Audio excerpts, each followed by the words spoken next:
Enzymes Part 2. In this lecture, we're going to be extending our discussion of enzyme mechanisms to focus on catalytic strategies. First, let's review the characteristics of enzymes. First, as catalysts, they increase reaction rates. And typical rate enhancements are from 10 to the 7th to 10 to the 15th times that of the uncatalyzed reaction. But huge rate enhancements is up to as much as 10 to the 21st times more than the uncatalyzed rates have been observed. Enzymes are highly specific. In other words, they recognize and react with only one substrate. They carry out chemistry under mild reaction conditions and recognize that in organic chemistry you used organic solvents and sometimes high heat and harsh conditions. Here we're confined to biological temperature, that's typically 37 degrees C, biological pH, usually around 7, and we're in aqueous solution. Fourthly, enzymes can be regulated. In other words, it's possible to turn an enzyme off and on. Not all enzymes, but some.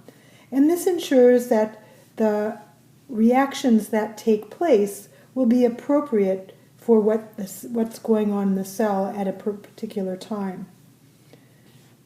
Fifth, about a third of all enzymes require a metal ion cofactor.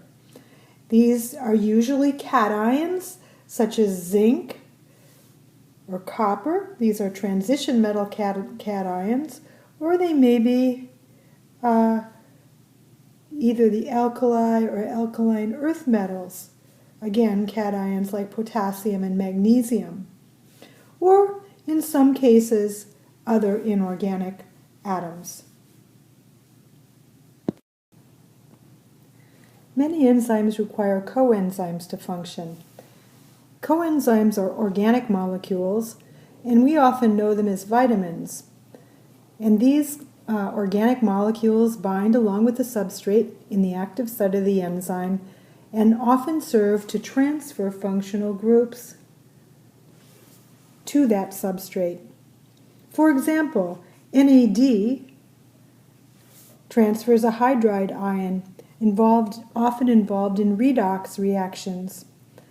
NAD is also known as vitamin B3.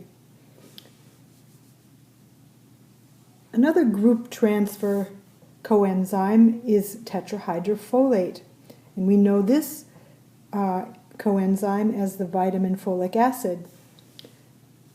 THF transfers one carbon groups, sometimes methyl groups, but they may be more oxidized forms of single carbon groups like the formyl group.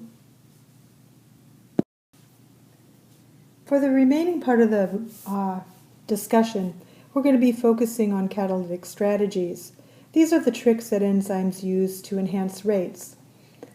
First, we'll look at near-attack complexes, placing the reactive groups of the active site near those of the substrate. Then we'll look at protein motions, followed by covalent catalysis and general acid-base catalysis, and finishing up with low-energy hydrogen bonds and how metal ions in the active site can enhance rates.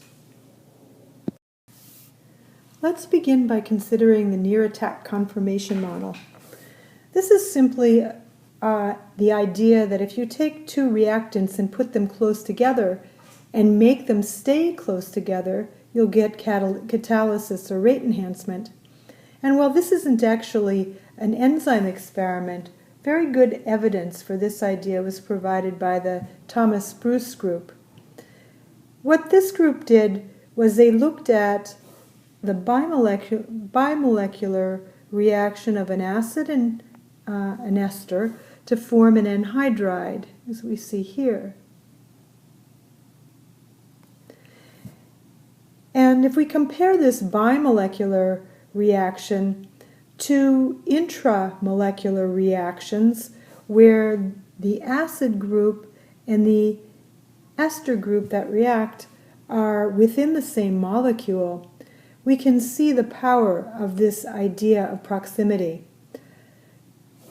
If we connect these two groups with a flexible linker, one where there is free rotation around the bonds in the linker, this is just a hydrocarbon linker, and the rotation or flexibility is indicated by the red arrow, we see that we have rate enhancements of 100,000 times over that of the catalyzed reaction, which is a huge, huge number. And if we go further and connect these two groups via some sort of rigid linker where there is no free rotation around those bonds, we enhance that rate even further.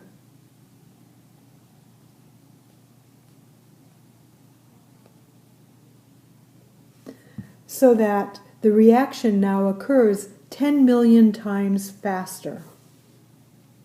So, well, this is not even an enzyme. The idea that proximity matters is really proven through this experiment. Now let's consider protein motion. Well, we can't really see this from the static pictures of proteins and enzymes that we see in our textbooks. Over the last 30 years or so, scientists have developed ever more sophisticated models to show how proteins move over time, how bonds vibrate, and how whole domains change their position. And it's become evident through these kinds of studies that protein motions can facilitate catalysis. In particular, they can help substrates to bind. They can bring catalytic groups into position, really forming these near attack complexes. They can also assist in the actual making and breaking of bonds and facilitate the conversion of substrate to product. And as we know, peptide chains are connected. So these protein motions may involve the entire concerted motion of the protein structure, as well as the catalytic site. Now let's consider covalent catalysis. In this strategy, a nucleophilic amino acid side chain reacts with the substrate to form a covalent bond. That covalent bond provides a more reactive intermediate in the enzyme reaction process. So let's consider an example of this. Below we see a couple of steps in the mechanism of the enzyme chymotrypsin. And chymotrypsin is a peptidase that cleaves a peptide bond, specifically the bond between the peptide nitrogen and the carbonyl.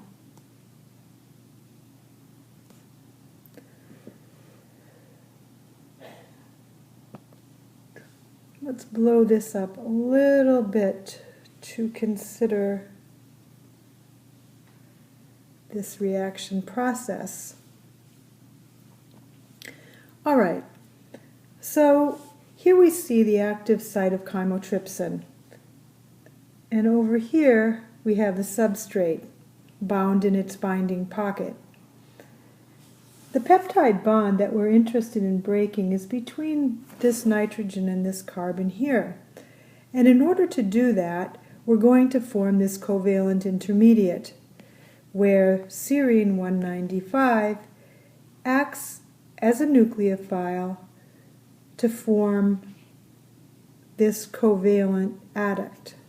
Okay, so how is this going to be advantageous?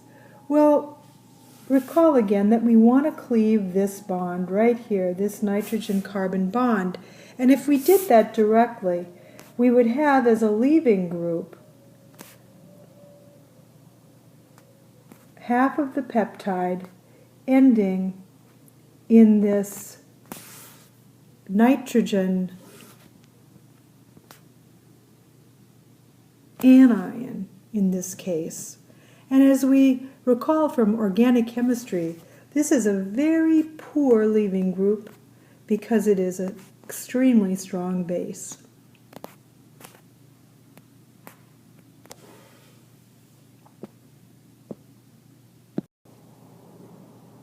Before we leave this slide, I'd like to have you take a look at what's happening with histidine 57. This amino acid side chain also facilitates this catalysis by first reacting with this proton on serine 195, which has the effect of making serine 195 much more nucleophilic. Here we see that this histidine is acting as a base, and in particular, it's acting as a general base. And we will discuss general base catalysis more in the next part. All right, so now let's move down to part C. Here again, histidine 57 plays an important role.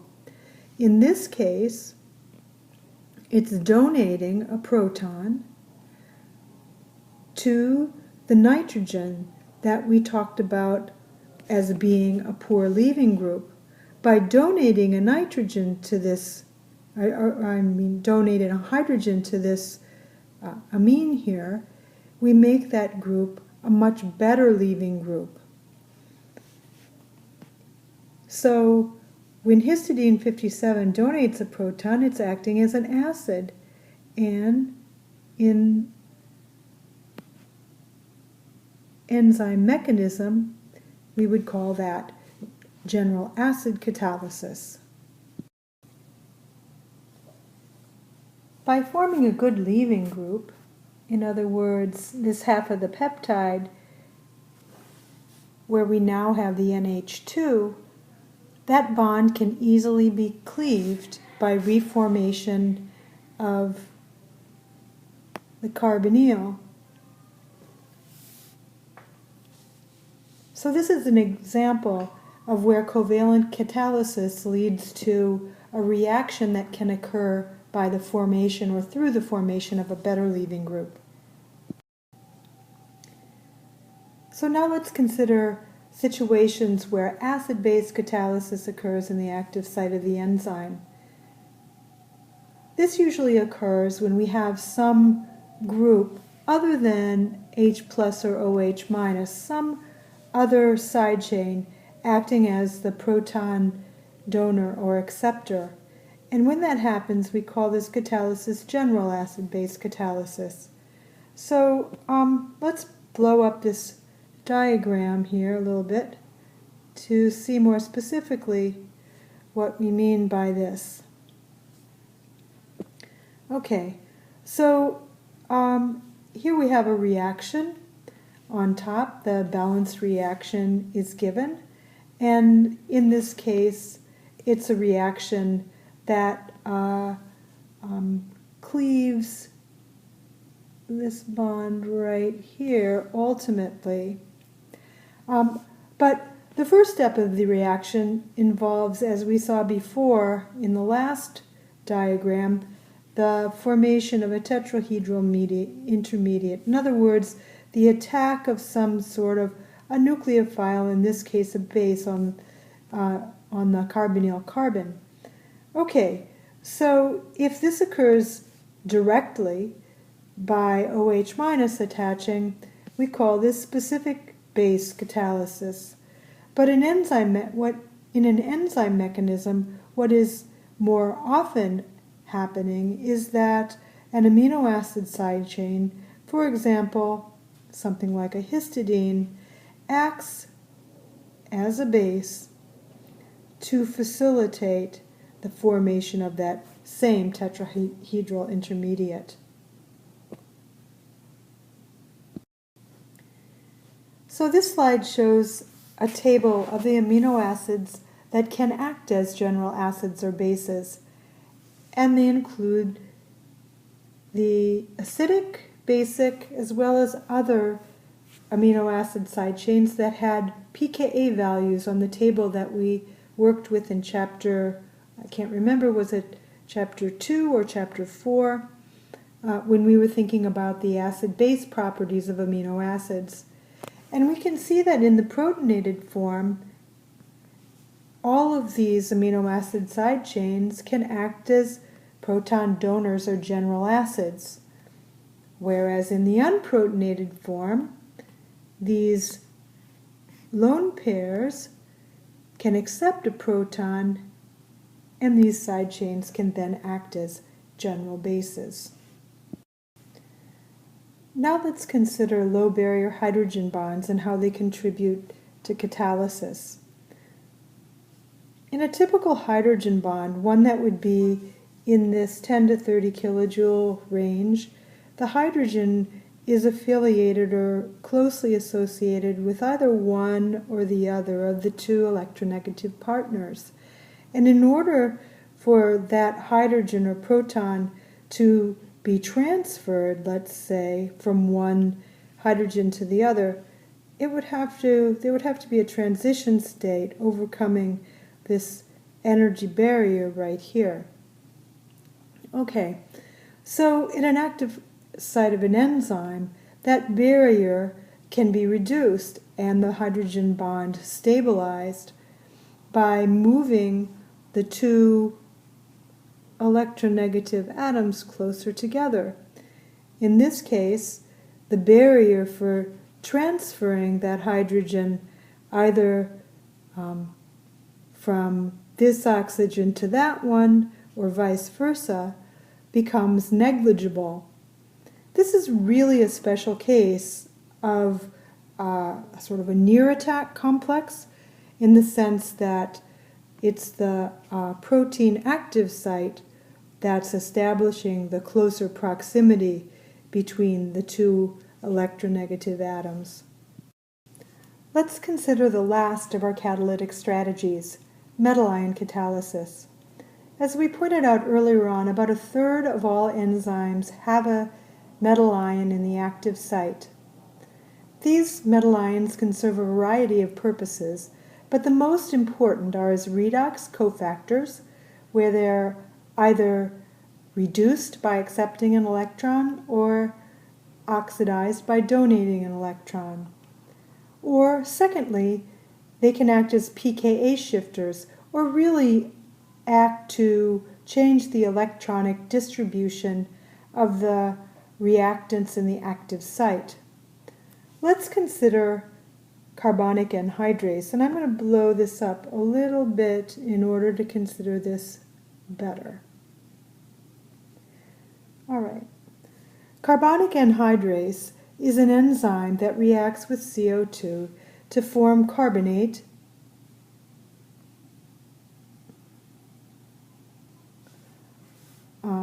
or bicarbonate anion, as shown in the final step.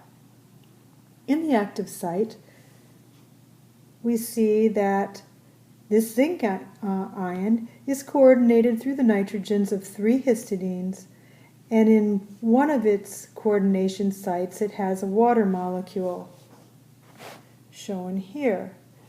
Okay, so what's going to happen electronically to the electrons of this oxygen in the water molecule?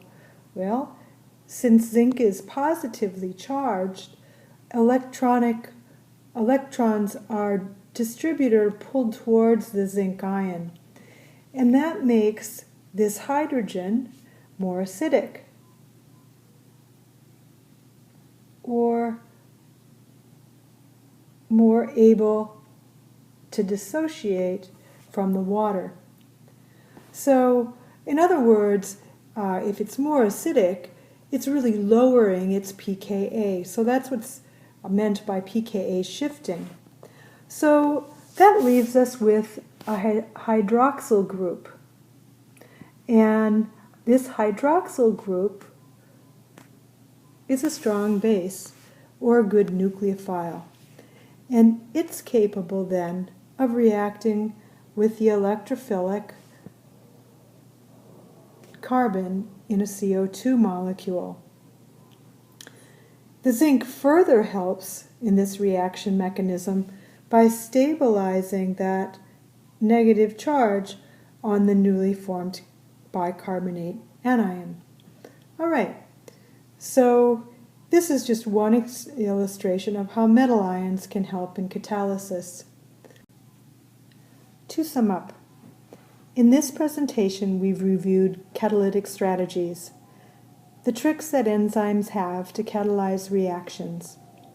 First, we considered proximity, or the fact that near attack conformations, putting reactants and reactive groups close together, results in pretty profound rate enhancements. Secondly, we considered how protein motions can enhance reactions. Thirdly, the formation of covalent intermediates at some point during the course of the reaction process can enhance the rates. Fourth, many reactions involve proton transfers, acids and bases, and in the active site, we saw that amino acid side chains can fulfill this role.